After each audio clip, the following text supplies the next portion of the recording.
Hello and welcome to Momentum Investing Club.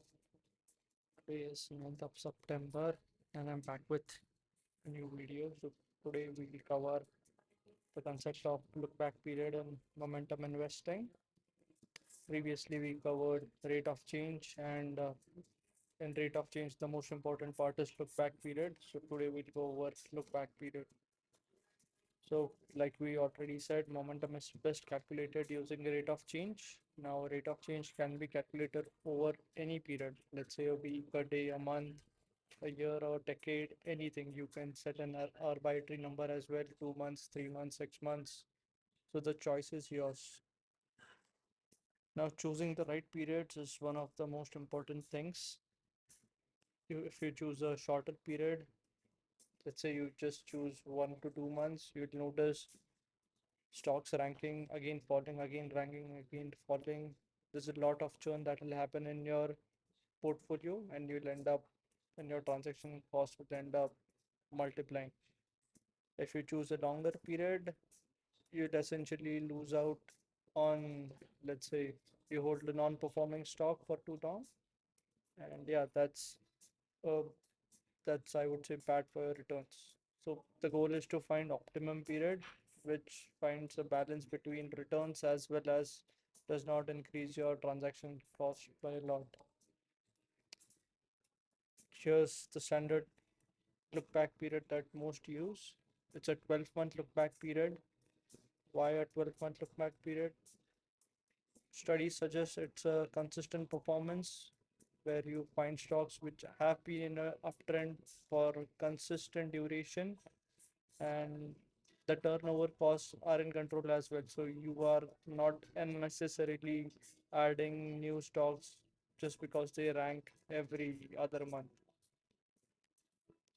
Uh, an alternative which one could try is taking an average of 3, 6, and 12-month look back period. So how this essentially would look like.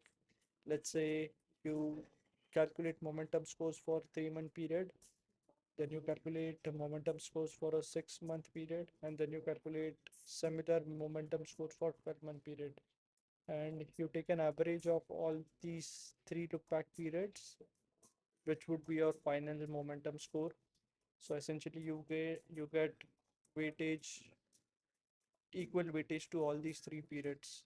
There's enough weightage for short-term duration momentum, for mid-term momentum duration, and for long-term momentum, which is the 12-month duration.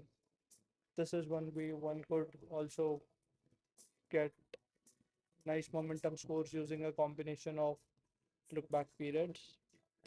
Quick note, momentum investing universe widely prefers to keep out the most recent month to stay away from mean reversion stocks. So what this essentially means is, let's say you have considered 12-month to be your look back period. What most momentum universe prefers to have is subtract the latest month from your 12-month momentum score. So if you are rebalancing on 1st of February, last 12 months will be your score, but you deduct the score from January and you essentially get the momentum score for 11 months. Now, why do you deduct that? Is because there's a concept of mean reversion where if a stock has gone up in last month, it has an ability to come back to its average or have some sort of correction in the next month. So what this essentially does is to try and avoid stocks which have run up in 1 month and going to correct in next month. It's not necessarily true, but one can find this sort of concept to exist in markets.